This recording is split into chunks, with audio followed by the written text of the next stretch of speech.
আল্লাহ রাব্বুল আলামিন আমাদেরকে একটি পুত পবিত্র জীবন অবলম্বন করার জন্য আদেশ করেছেন, আর এটার মধ্যেই মূলত রয়েছে কল্যাণ। আল্লাহ রাব্বুল আলামিন কোরআনুল কারীমের মধ্যে বলছেন, কদ আফলাহা মান যাক্কাহা ওয়া কদ খাবা মান দাসসাহা। ওই ব্যক্তি সফল কাম যে ব্যক্তি নিজেকে পুত পবিত্র করতে পেরেছে, আর ওই ব্যক্তি ব্যর্থ যে নিজেকে কলুষিত করেছে, পাপ পঙ্কিলতার জালে আটকে ফেলেছে, সে ব্যর্থ। সুতরাং সফলতা এবং ব্যর্থতার মাপকাঠি হলো এখানে। আল্লাহ পাক নিজে বলেছেন যে ওই ব্যক্তি সফল কাম, তার দুনিয়াতে তেমন কিছু নাই, টাকা পয়সা, ধন সম্পদ, পাওয়ার, তারপরে পরিচিতি, এমন কিছু নাই, কিন্তু নিজেকে সে পবিত্র করতে পেরেছে, গোনাহের জালে নিজেকে আটকায় নাই, নিজে পুত পবিত্র ছিল, গোনা মুক্ত জীবন যাপন করেছে। আল্লাহ বলছেন সে ব্যক্তি সফল কাম। আফলাহা, আফলাহা আপনারা বুঝবেন, এটা হলো ইসমে তাফজিল সিগা, মানে সুপারলেটিভ ডিগ্রি, চূড়ান্ত সফল, চূড়ান্ত সফল। এই আফলাহা শব্দটা, ফালাহ, আফলাহা, এটা কোরআনুল কারীমে হাদিসে বিভিন্ন জায়গায় ব্যবহৃত হয়েছে। যেমন মুয়াজ্জিন সাহেব প্রত্যেক ওয়াক্তে আজান দেয়, হাইয়া আলাল ফালাহ, তাই না? সফলতার দিকে আসো, এই ফালাহ, আফলাহা, ফালাহ এগুলো একই শব্দ। তা আফলাহা শব্দটা হলো সুপারলেটিভ ডিগ্রি, চূড়ান্ত সফলতা। চূড়ান্ত সফল ওই ব্যক্তি যে ব্যক্তি নিজেকে পুত পবিত্র করতে পেরেছে, আর ব্যর্থ হলো ওই ব্যক্তি যে নিজেকে কলুষিত করেছে। সুতরাং দুনিয়াতে তেমন কিছু নাই, কিন্তু সে পুত পবিত্র, ওই ব্যক্তি চূড়ান্ত সফল। চূড়ান্ত সফল কেন বলা হয়েছে জানেন? চূড়ান্ত সফলতার মানে হলো যেই সফলতার মধ্যে কোনো দুঃখ কষ্ট থাকবে না, কোনো চিন্তা থাকবে না, কোনো পেরেশানি থাকবে না, অসুখ বিসুখ থাকবে না, নিজের কোনো ইচ্ছা অপূর্ণ থাকবে না, এটাকে বলা হয় চূড়ান্ত সফলতা। কিন্তু দুনিয়াতে কি এমন কোনো বিষয় আছে? দুনিয়াতে এমন কোনো কেউ আছে যে যার কোনো দুঃখ কষ্ট নাই? কোনো রাজা বাদশাহ এমন নাই, এমনকি কোনো নবী রসুলও নাই যার কোনো দুঃখ কষ্ট ছিল না। বিশ্বনবী সাল্লাল্লাহু আলাইহি ওয়াসাল্লামেরও অনেক দুঃখ কষ্ট ছিল, ছিল কি না? বিশ্বনবী সাল্লাল্লাহু আলাইহি ওয়াসাল্লামেরও কিছু কিছু আশা পূর্ণ হয় নাই। যেমন তিনি চেয়েছিলেন তার চাচা যেন মুসলমান হয়, কিন্তু হয় নাই। হয়েছিল? তাহলে এই চূড়ান্ত সফলতা কোথায়? মুফাসসিরিন একরাম বলেছেন তার মানে হলো এটা হলো জান্নাত। জান্নাতে মানুষ যা চাইবে তাই পাবে, সেখানে কোনো দুঃখ কষ্ট থাকবে না, সেখানে কোনো পেরেশানি থাকবে না, কোনো ভয় থাকবে না, সমস্ত আশা আকাঙ্ক্ষা তার পূর্ণ করা হবে। সুতরাং কদ আফলাহা মান যাক্কাহা এর মানে হলো ওই ব্যক্তি চূড়ান্ত সফল, ওই ব্যক্তি জান্নাতি যে নিজেকে পুত পবিত্র করতে পেরেছে। কথাটাকে বুঝাতে পেরেছি? ওই ব্যক্তি জান্নাতি হয়ে যাবে যে নিজেকে পুত পবিত্র করতে পেরেছে। আল্লাহ পাক যেভাবে জীবন যাপন করতে বলেছেন, যেগুলো আমাদেরকে আদেশ করেছেন, যা থেকে নিষেধ করেছেন, এইটা মেনে চলা, পুত পবিত্র জীবন অবলম্বন করা, এই ব্যক্তি জান্নাতি হয়ে যাবে। ওয়াকদ খাবা মান দাসসাহা, আর ওই ব্যক্তি চরম ব্যর্থ যে নিজেকে পঙ্কিলতা, পাপ পঙ্কিলতার জালে আটকে ফেলল। তার যত ক্ষমতা থাকুক, তার যত সম্পদ থাকুক, যত নামডাক থাকুক, যত প্রতিপত্তি থাকুক না কেন, আপনি বিশ্বাস করেন ওই ব্যক্তি ব্যর্থ যে ব্যক্তি গুনাহের মধ্যে ডুবে আছে। দুনিয়াতে হয়তো আপনি দেখতেছেন সে অনেক সফল, আসলে সফল নাই। সুতরাং আমাদেরকে একটা পুত পবিত্র জীবন অবলম্বন করতে হবে, এটা হলো চূড়ান্ত কথা। আল্লাহ পাক অন্য জায়গায় বলছেন, কদ আফলাহা মান তাযাক্কা ওয়া যাকারা ইসমা রাব্বিহি ফাসাল্লা। ওই ব্যক্তি চূড়ান্ত সফল যে ব্যক্তি তাযাক্কা, নিজেকে পুত পবিত্র করেছে। তাযাক্কা, যাক্কাহা, এই শব্দটা যাকাত থেকে এসেছে। যাকাত মানে হলো পবিত্র করা। এই জন্য মানুষ যাকাত দিলে সম্পদ পবিত্র হয়। হারাম সম্পদ পবিত্র হয় না, হালাল সম্পদ যাকাত না দিলে অপবিত্র হয়ে যায়, হালাল সম্পদ যাকাত দিলে সেটা পবিত্র থাকে।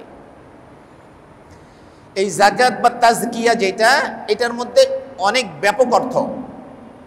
আভ্যন্তরীণ পবিত্রতা মানে ইমানগত পবিত্রতা, চারিত্রিক পবিত্রতা, আপনার আচার আচরণ, আপনার চরিত্র, এটার পবিত্রতা, যাকাত সবের মধ্যে শামিল।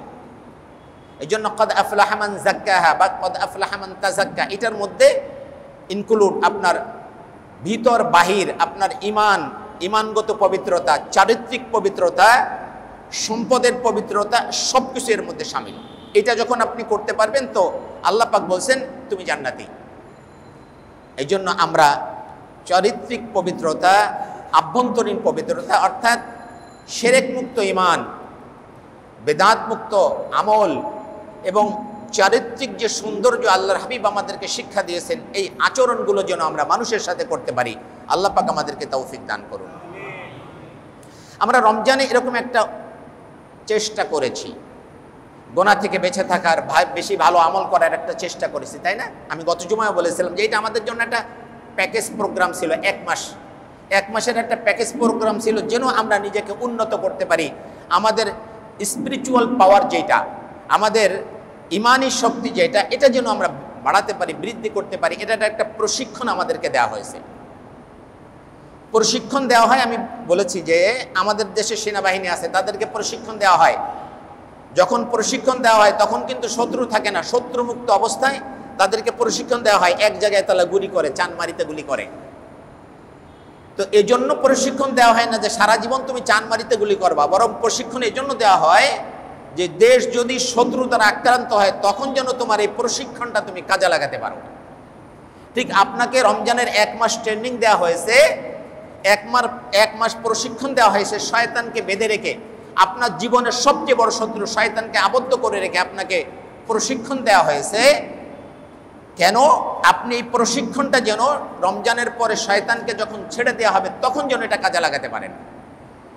আপনি যেভাবে নামাজের ব্যাপারে পাঞ্চুয়াল ছিলেন, নামাজে আগ্রহী ছিলেন, কোরআন তেলাওয়াতে আগ্রহী ছিলেন, খারাপ কাজ থেকে বিরত থাকার জন্য আপনি চেষ্টা করেছেন, আপনি মানুষের সাথে সম্পর্ক ভালো করেছেন, সবর অবলম্বন করেছেন, আল্লাহ পাক যা নিষেধ করেছেন তা থেকে বিরত থেকেছেন। এই যে প্রশিক্ষণটা রমজানে নিয়েছেন, রমজানের পরেও যেন এটা করতে পারেন। শয়তান চাইবে আপনার ওই শিক্ষাকে, ওই প্রশিক্ষণকে ধ্বংস করে দিতে। শয়তানের মোকাবেলায় আপনাকে এটাকে কি করতে হবে? টিকিয়ে রাখতে হবে। তাহলে আমরা একটা ভালো জীবনের আশা করতে পারি। কথা কি বোঝাতে পেরেছে ভাই? আমরা চেষ্টা করব না ভাই? আল্লাহ পাক সকলকে তৌফিক দান করুন। প্রশিক্ষণের সময় আরেকটা বিষয় থাকে যে কোন জিনিসটা আমার ত্রুটি আছে এটা কিন্তু আমি বুঝতে পারি।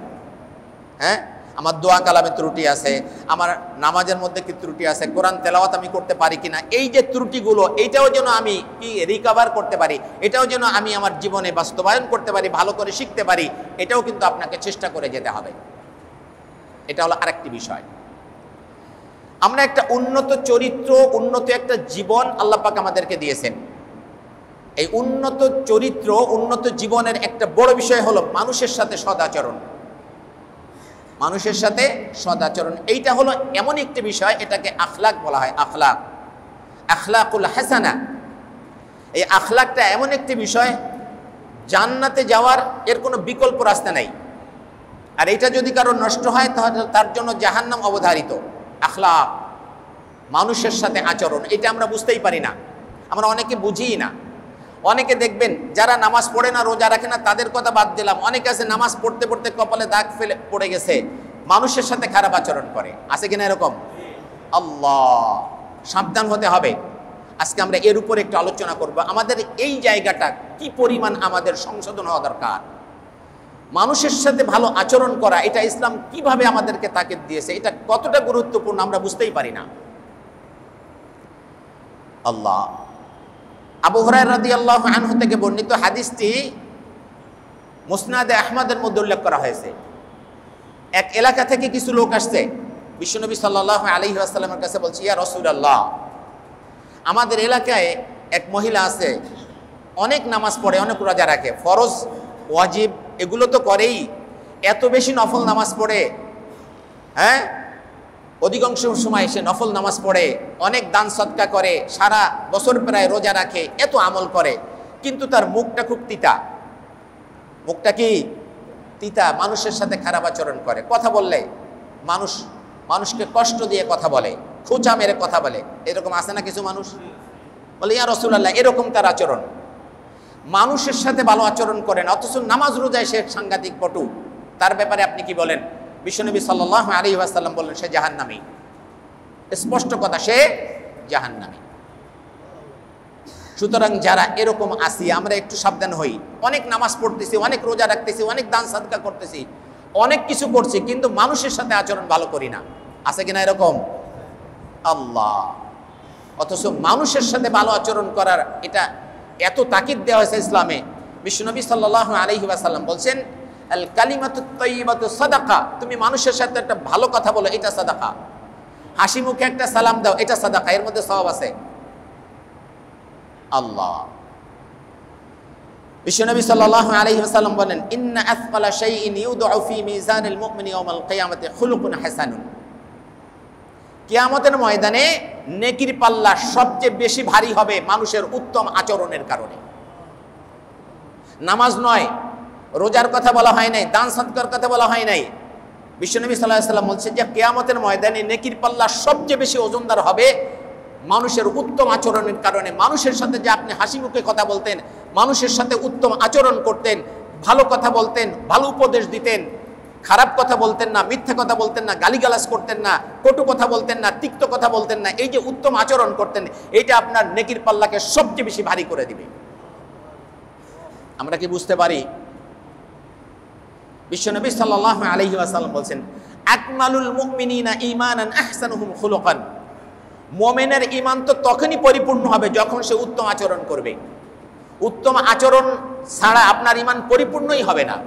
আপনার ঈমানের মাপকাঠি হলো যে আপনি কতটা উত্তম আচরণ করতে পারেন। এটা ব্যারোমিটার, এটা মাপকাঠি।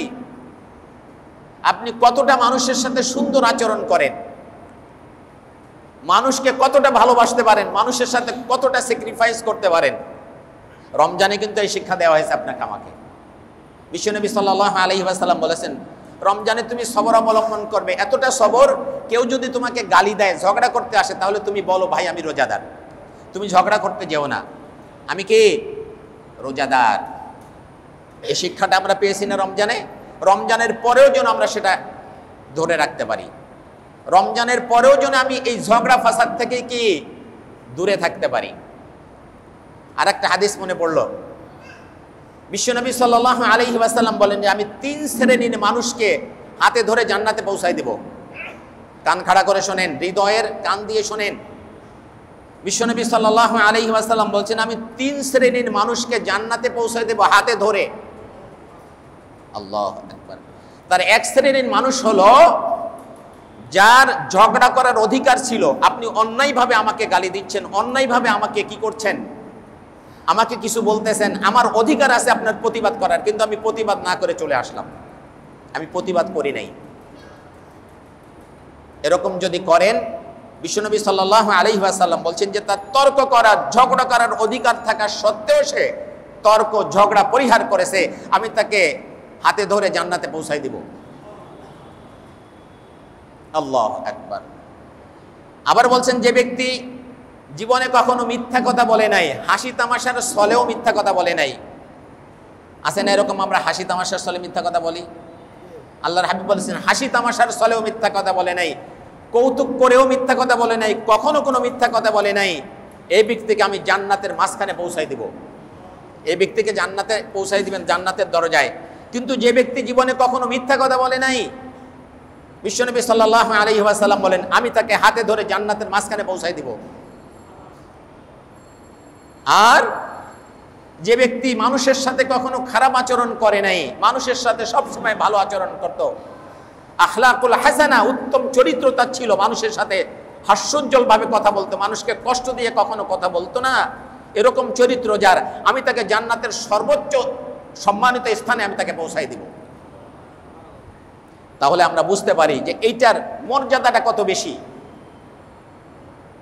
ভালো আচরণ করাটা কত মূল্যবান, কত বেশি দামি, আমরা এর দ্বারা বুঝতে পারি। তাহলে ওই ব্যক্তিরা বলল, ইয়া রাসূলুল্লাহ, এই মহিলা তো অনেক নামাজ রোজা করে,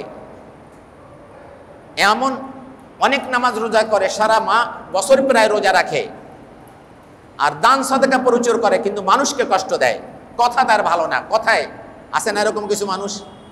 বিশ্বনবী সাল্লাল্লাহু আলাইহি ওয়াসাল্লাম বললেন, সে জাহান্নামী। আবার ওই মানুষগুলো প্রশ্ন করলেন, ইয়া রাসূলুল্লাহ, তাহলে আমাদের ওইখানে আরেকজন মহিলা আছে যে বেশি নফল নামাজ রোজা করে না, ফরজ ওয়াজিব যেগুলো সেগুলো করে, রোজাও রমজান মাসে রোজা রাখে, পারলে নফল রোজা রাখে, না পারলে না রাখে, দান সদাকা করতে পারলে করে, না পারলে না করে, কিন্তু মানুষের সাথে ভালো মুখে কথা বলে, মানুষ তার কথায় কখনো কষ্ট পায় না, সে মানুষকে কষ্ট দিয়ে কখনো কথা বলে না, তার ব্যাপারে আপনার মন্তব্য কি? বিশ্বনবী সাল্লাল্লাহু আলাইহি ওয়াসাল্লাম বলেন এই মহিলা জান্নাতি। এই জন্যই বলছিলাম আখলাকুল হাসানা, উত্তম আচরণ, উত্তম চরিত্র, এটা এতই মূল্যবান যে জান্নাতে যাওয়া এর কোনো বিকল্প নাই। আর এটা যদি আপনার নষ্ট হয়ে যায় তাহলে জাহান্নামও তার জন্য অবধারিত হয়ে যাবে। এই জন্য উত্তম আচরণ, আরে মুসলমানের তো আচরণ দেখেই অন্য মানুষ মুসলমান হয়েছে, মুসলমানের আচরণ দেখে, আখলাক দেখে অন্য মানুষ মুসলমান হয়েছে। আল্লাহ। সুতরাং বিশ্বনবী সাল্লাল্লাহু আলাইহি ওয়াসাল্লামের জন্য অনেক মানুষ আছে দেখবেন বাহ্যিকভাবে অনেক ভালো আপনি দেখতেছেন, কিন্তু আপনি তার প্রতিবেশীর কাছে খবর নিয়ে দেখেন, প্রতিবেশী বলবে এই লোকটা ভালো না, আমাদের সাথে কখনো ভালো আচরণ করে না। আছে কিনা এরকম? হ্যাঁ, তার ঘরের স্ত্রী বলবে সে ভালো না, সে আমার সাথে ভালো আচরণ করে না। আছে কিনা এরকম? সব সময় কর্কশভাবে কথা বলে, সব সময় ধমক দেয়, সব সময় আমাকে গালিগালাজ করে, এরকম লোক আছে, স্ত্রীর সাথে এরকম আচরণ করে। বিশ্বনবী সাল্লাল্লাহু আলাইহি ওয়াসাল্লাম বলছেন তোমাদের মধ্যে ওই ব্যক্তি উত্তম যে তার পরিবারের কাছে উত্তম, আর আমি আমার পরিবারের কাছে সর্বোত্তম। আবার বলছেন যে ব্যক্তি তার প্রতিবেশীদের কাছে উত্তম সে ব্যক্তি আল্লাহর কাছে উত্তম। তোমাদের মধ্যে ওই ব্যক্তি উত্তম যে ব্যক্তি তাদের প্রতিবেশীর কাছে উত্তম। প্রতিবেশী তাকে ভালো বলে, ভালো, তার আচরণ খুব ভালো, মানুষের সাথে চমৎকারভাবে কথা বলে, মানুষকে কষ্ট দিয়ে কখনো কথা বলে না, মানুষকে গালিগালাজ করে না। আর কিছু মানুষ তো আছে সব সময় মানুষকে ধমকাতে থাকে, সব সময় মানুষকে কষ্ট দিতে থাকে। আছে কিনা এরকম? নামাজ রোজা করে, আমি আবারও বলছি যারা নামাজ রোজা করে না তাদের কথা বাদই দিলাম, যারা নামাজ রোজা করে, নামাজ পড়তে পড়তে কপালে দাগ ফেলে দিয়েছে, দেখবেন ড্রাইভারের সাথে ভালো আচরণ করে না। আছে কিনা? ড্রাইভারকে মানুষই মনে করে না, বাড়ির দারোয়ানের সাথে ভালো আচরণ করছে না, রিক্সায় উঠছে, রিক্সার যে ড্রাইভার তাকে মানে পাত্তাই দিচ্ছে না, অথচ সবাই আপনার কাছ থেকে কিন্তু ভালো আচরণ আশা করে। ভালো আচরণ, উত্তম আচরণ, আখলাকুল হাসানা, এটা অত্যন্ত গুরুত্বপূর্ণ একটি আমল। আয়েশা রাদিয়াল্লাহু আনহা থেকে বর্ণিত আরেকটি হাদিস, বিশ্বনবী সাল্লাল্লাহু আলাইহি ওয়াসাল্লাম বলছেন, কি বলছেন?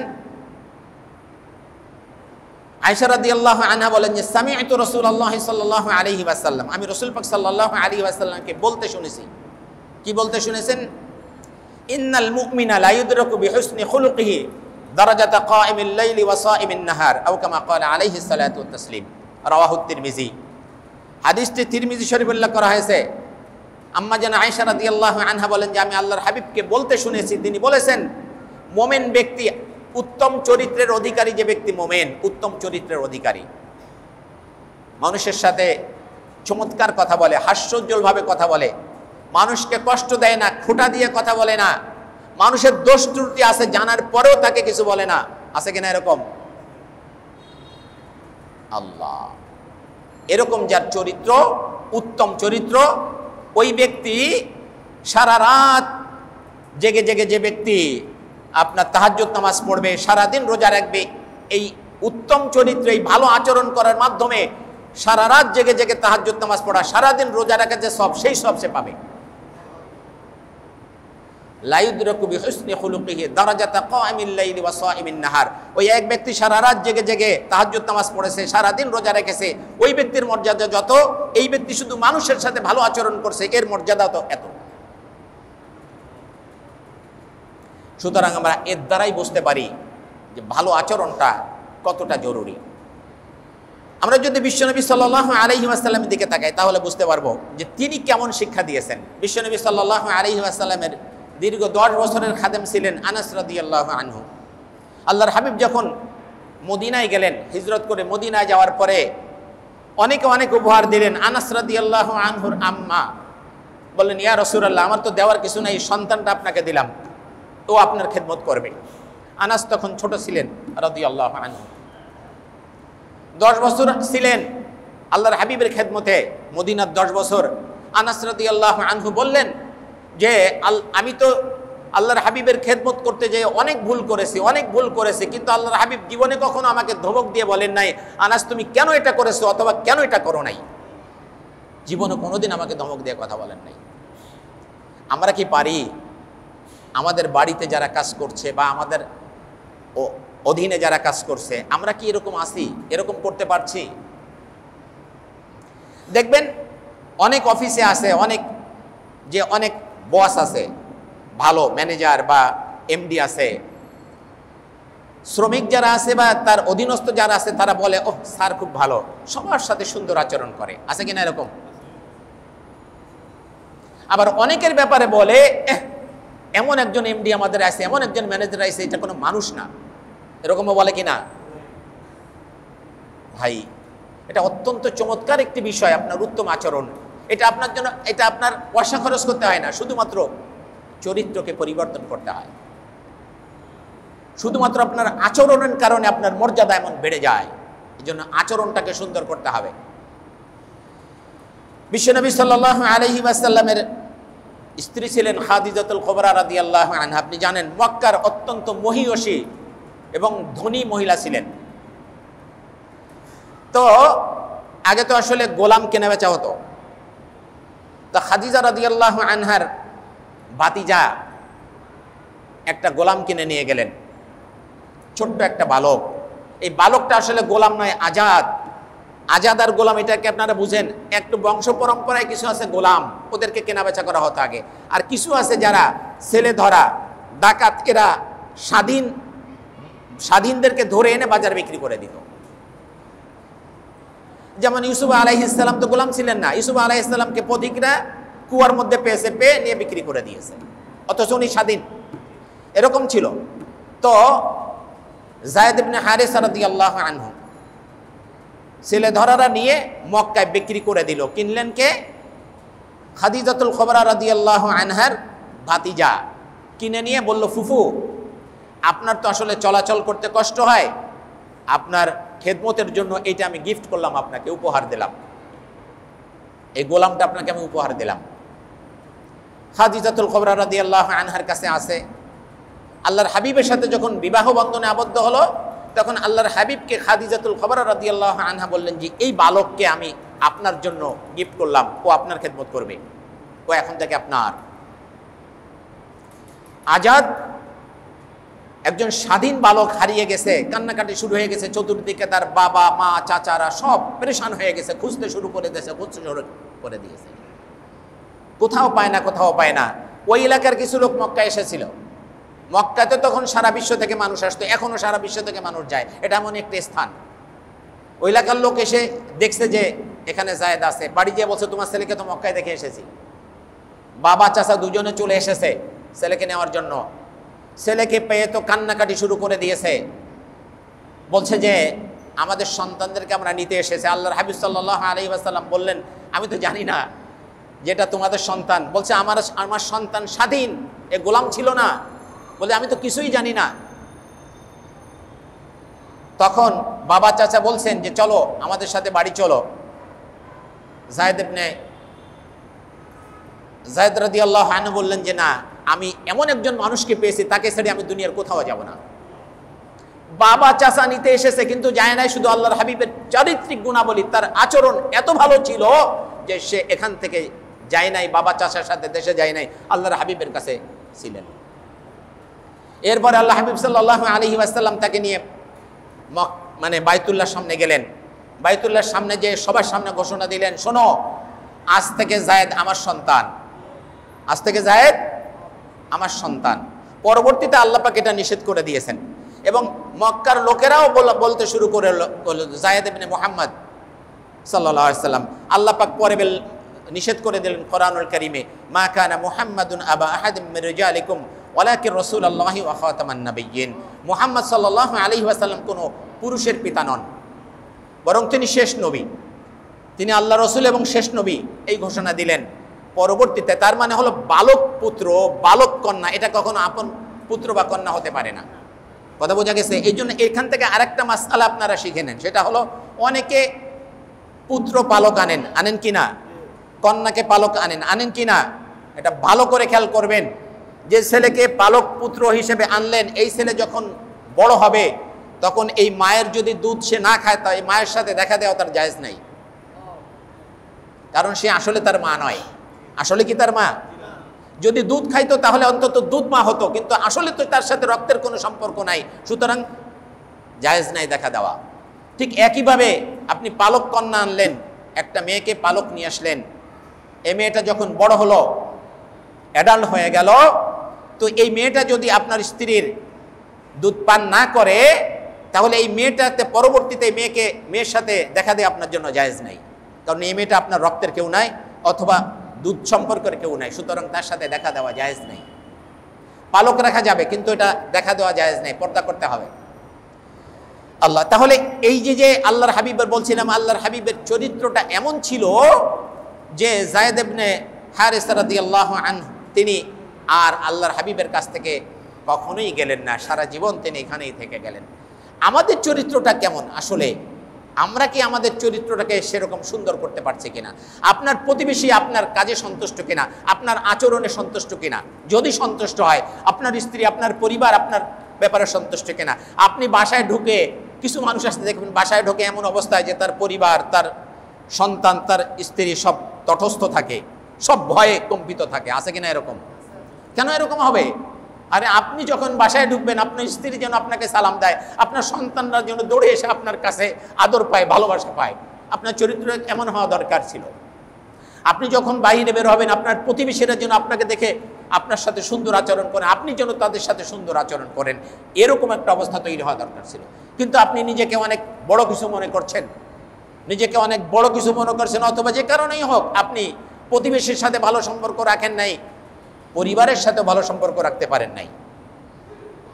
অথচ আল্লাহর হাবিব বলেছেন, তোমাদের মধ্যে উত্তম হলো ওই ব্যক্তি যে তার পরিবারের কাছে উত্তম, তোমাদের মধ্যে উত্তম হলো ওই ব্যক্তি যে তার প্রতিবেশীর কাছে উত্তম। আরেকটা হাদিস আমরা শুনি, বুখারী শরীফে এসেছে, সহিহ বুখারীর হাদিস।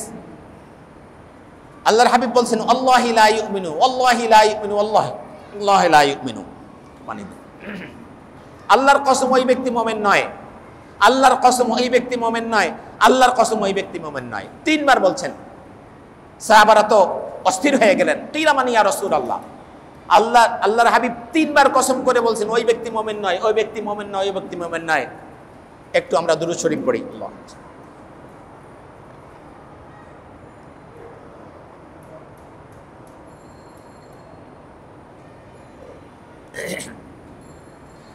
আল্লাহর হাবিব তিনবার আল্লাহর কসম করে বলছেন ওই ব্যক্তি মুমিন নয়, ওই ব্যক্তি মুমিন নয়, ওই ব্যক্তি মুমিন নয়।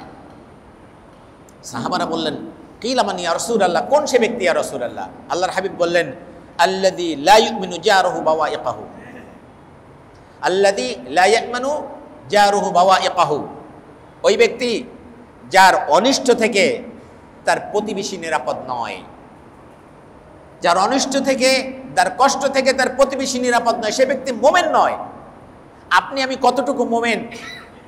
আমি আপনি কি আপনার প্রতিবেশীকে কষ্ট দিচ্ছি কিনা, কথার দ্বারা, কাজের দ্বারা, কোনোভাবে কষ্ট দিচ্ছি কিনা, একটু খেয়াল করে দেখেন তো। আপনি কি ময়লাটা আপনার প্রতিবেশীর বাড়ির সামনে ফেললেন কিনা, তাহলে প্রতিবেশী কষ্ট পাবে? এটা কোনো মোমেনের কাজ নয়। আপনি কি আপনার প্রতিবেশীর কষ্ট হয় এমন কোনো কাজ করেছেন কিনা, আপনার প্রতিবেশী কষ্ট পায় এমন কোনো কথা বলেছেন কিনা? বিশ্বনবী সাল্লাল্লাহু আলাইহি ওয়াসাল্লাম বলছেন, লা ইয়াদখুলুল জান্নাতা মান লা ইউমিনু জারুহু বাওয়াইকাহু, ওই ব্যক্তি জান্নাতেই প্রবেশ করবে না যে ব্যক্তির অনিষ্ট থেকে, কষ্ট থেকে তার প্রতিবেশী নিরাপদ নয়। এটা সহিহ মুসলিমে হাদিসটি এসেছে। দুইটা গুরুত্বপূর্ণ হাদিস, একটা সহিহ বুখারীতে এসেছে, একটা সহিহ মুসলিমে এসেছে। বিশ্বনবী সাল্লাল্লাহু আলাইহি ওয়াসাল্লাম বলছেন, ওই ব্যক্তি জান্নাতেই প্রবেশ করতে পারবে না, জান্নাতে যাবে না, লা ইয়াদখুলুল জান্নাহ, জান্নাতে প্রবেশ করবে না যে ব্যক্তির কষ্ট থেকে, অনিষ্ট থেকে তার প্রতিবেশী নিরাপদ নয়। তাহলে আমরা কি প্রতিবেশীকে কষ্ট দিচ্ছি কিনা? প্রতিবেশী আপনি যার সাথে হাঁটছেন, ট্রেনে যাচ্ছেন, বাসে যাচ্ছেন, একসাথে চলাফেরা করতেছেন, প্লেনে অল্পক্ষণের জন্য প্লেনে উঠেছেন, অল্পক্ষণের জন্য বাসে উঠেছেন, সেও কিন্তু আপনার প্রতিবেশী, ওই সময়ের জন্য প্রতিবেশী। কোরআন এটাও নির্ধারণ করে দিয়েছে, ইসলাম এটাও নির্ধারণ করে দিয়েছে যে সে তোমার প্রতিবেশী, ক্ষণিকের প্রতিবেশী, তার সাথেও তুমি খারাপ আচরণ করতে পারো না। আমি জানি না অন্য কোনো ধর্ম, অন্য কোনো জীবন বিধান এতটা নিশ্চিত করেছে কিনা যে রাস্তায় যার সাথে সামান্য সময় হাঁটতেছেন সে কিন্তু ওই ক্ষণিকের সময়ের জন্য আপনার প্রতিবেশী। আল্লাহু আকবার। তাকেও আপনি কষ্ট দিতে পারেন না। বাসে বসেছেন, পাশাপাশি 2 সিট, আপনি বেশি জায়গা নিয়ে বসবেন, আরেকজনকে কষ্ট দিবেন, এটা জায়েজ নাই। আপনি আপনার জায়গা মতো বসেন, আরেকজনকে সুন্দর করে বসতে দেন, তাহলে তার হক আদায় হবে, তাহলে বোঝা যাবে আপনি উত্তম চরিত্রের অধিকারী।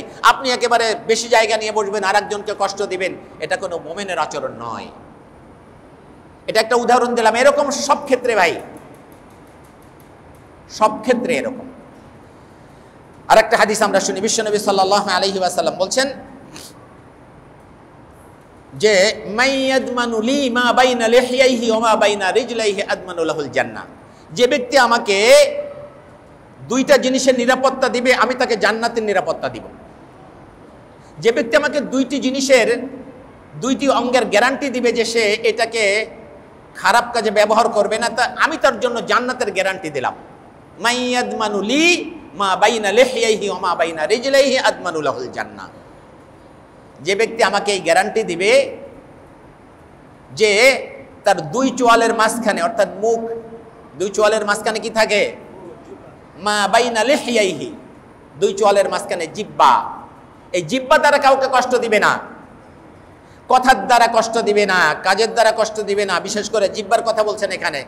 মানুষকে কথার দ্বারা কষ্ট দিবে না, গীবত করবে না, শিকায়ত করবে না, মিথ্যা কথা বলবে না, হারাম খাবে না, জিহ্বার দ্বারা কাউকে কষ্ট দিবে না। জিহ্বাকে সংযত রাখবে, জিহ্বাকে নিয়ন্ত্রণ করবে, জিহ্বার হেফাজত করবে। আর একটা হলো রিজলাইহি, 2 পায়ের মাঝখানে যে অঙ্গ আছে এইটাকে যে হেফাজত করবে, আল্লাহর হাবিব বলেন আমি তার জন্য জান্নাতের গ্যারান্টি দিচ্ছি, ওই ব্যক্তি জান্নাতি হয়ে যাবে।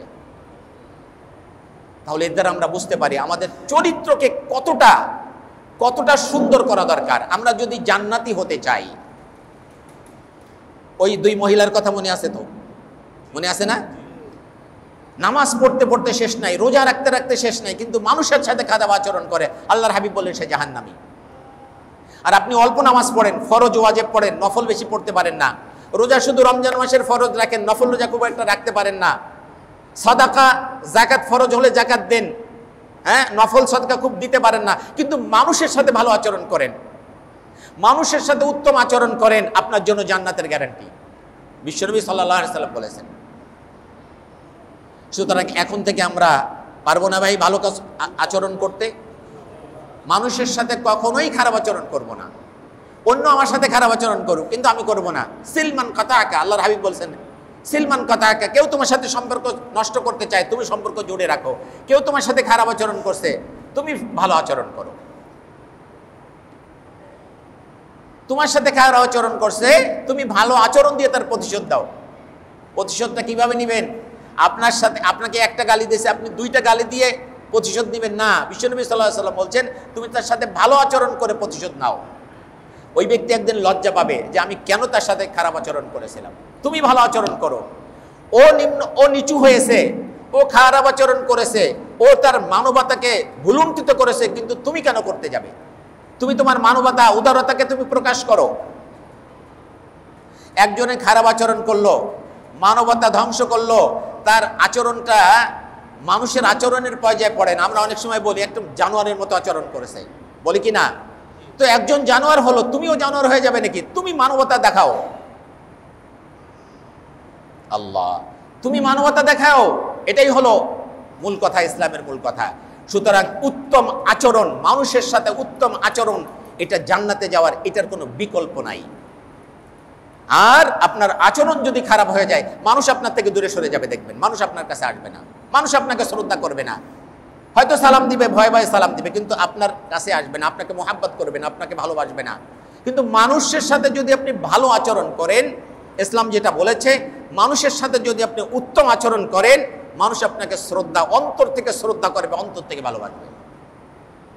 সেই জন্য বিশ্বনবী সাল্লাল্লাহু আলাইহি ওয়াসাল্লাম এই হাদিসগুলো আমাদের সামনে বলেছেন, আকমালুল মুমিনিনা ঈমানান আহসানুহুম খুলুকান।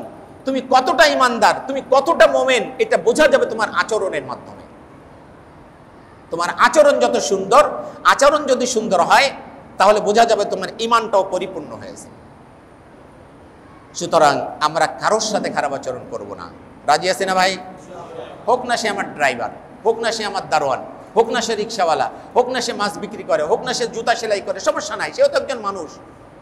আর সে তো আপনার ভাই, আদমের সন্তান। আপনার আমার একই, আসলতে একই, এক জায়গা থেকে আমরা এসেছি।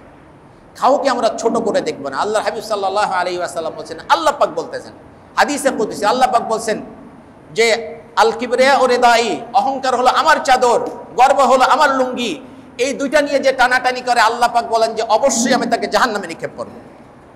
সুতরাং গর্ব অহংকার করবেন না, খবরদার, কোনো অবস্থাতে না।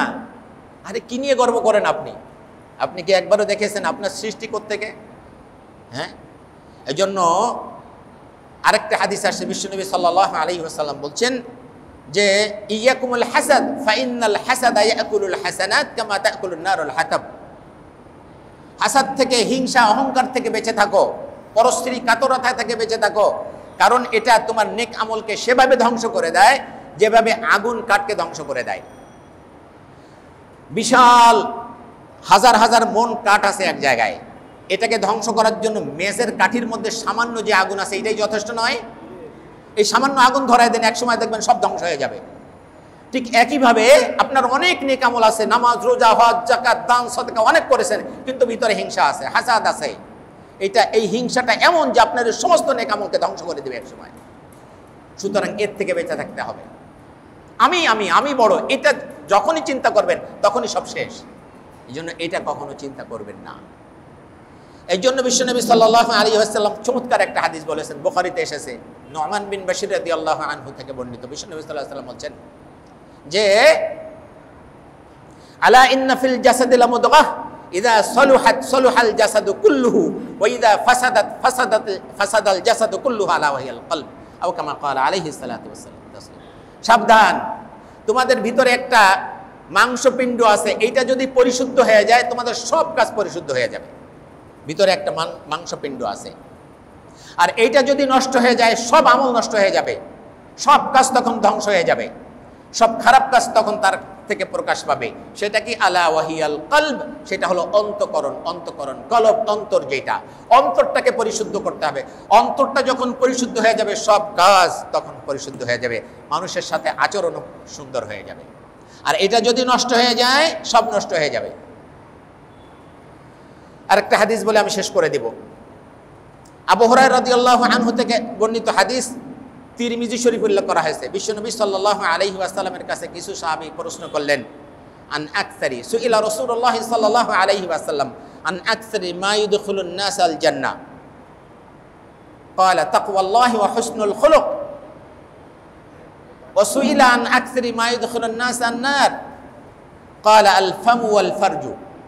আল্লাহ, ভালো করে খেয়াল করেন, হৃদয়ের কান লাগান। সাহাবারা প্রশ্ন করলেন, ইয়া রাসূলুল্লাহ, মানুষকে সবচেয়ে বেশি জান্নাতে নিবে কিসে? হ্যাঁ, কোন আমলটা মানুষকে বেশি জান্নাতে নিবে? তো আল্লাহর হাবিব বললেন, তাকওয়াল্লাহ, আল্লাহর ভয় এবং উত্তম আচরণ। এখানে নামাজ রোজার কথা বলা হয় নাই, হজ যাকাতের কথা বলা হয় নাই। বিশ্বনবী সাল্লাল্লাহু আলাইহি ওয়াসাল্লাম আল্লাহর ভয় আর কোনটা? আর হলো উত্তম আচরণ, এটা মানুষকে বেশি জান্নাতে নিবে। দেখছেন অবস্থা? আর কোন জিনিসটা মানুষকে বেশি জাহান্নামে নিবে? আল্লাহর হাবিব বলেন আল ফামু ওয়াল ফারজু, তার মুখ এবং তার লজ্জাস্থান। ওই সেই হাদিস, তাই না? মাইয়াদমানু লি মা বাইনা লিহইহি ওয়া মা বাইনা রিজলাইহি আদমানু লাহুল জান্নাহ। তুমি যদি তোমার মুখের এবং লজ্জাস্থানের হেফাজত করতে পারো, আল্লাহর হাবিব বলেন আমি তোমার জন্য জান্নাতের হেফাজত করব। এখানে সেই কথা বলা হয়েছে, মানুষকে সবচেয়ে বেশি জাহান্নামে নেবে তার মুখ। মুখের কারণে সে জাহান্নামে যাবে।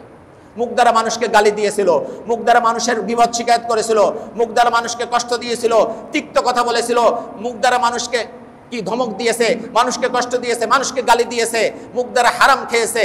এটা সবচেয়ে মানুষকে বেশি জাহান্নামে নেবে, হাদিসের কথা। আর তার লজ্জাস্থান, স্ত্রী ছাড়া, স্বামী ছাড়া অন্যের সাথে মেলামেশা করেছে। এই দুইটাকে যেন আমরা হেফাজত করতে পারি, একটা হলো মুখের আর একটা হলো লজ্জাস্থানের। আমার হাবিবের পক্ষ থেকে আমি ঘোষণা দিচ্ছি, হাবিব বলেছেন কেউ যদি দুইটার হেফাজত করতে পারে, তার মুখের হেফাজত করবে, লজ্জাস্থানের হেফাজত করবে, বিশ্বনবী সাল্লাল্লাহু আলাইহি ওয়াসাল্লাম বলেন আমি তার জান্নাতের হেফাজত করব। আমি গ্যারান্টি দিচ্ছি আমি তাকে জান্নাতে নিয়ে যাব। আল্লাহ রাব্বুল আলামিন আমাদেরকে উত্তম আচরণ শেখার এবং উত্তম আচরণ মানুষের সাথে করার তৌফিক দান করুন। আমরা আসলে এই জিনিসটা বুঝি না, খালি নামাজ রোজা অনেকে করি, নামাজ পড়তে পড়তে কপালে দাগ ফেলে দিয়েছে, কিন্তু মানুষের সাথে আচরণ ভালো করি না। না ভাই, নামাজ রোজাও যেমন করতে হবে, মানুষের সাথে উত্তম আচরণ করতে হবে, ভালো কথা বলতে হবে, ভালোভাবে তাদের সাথে চলাফেরা করতে হবে। এটা হলো মুসলমানের ক্যারেক্টার। আল্লাহ পাক আমাদেরকে এই আচরণগুলো করার তৌফিক দান করুন।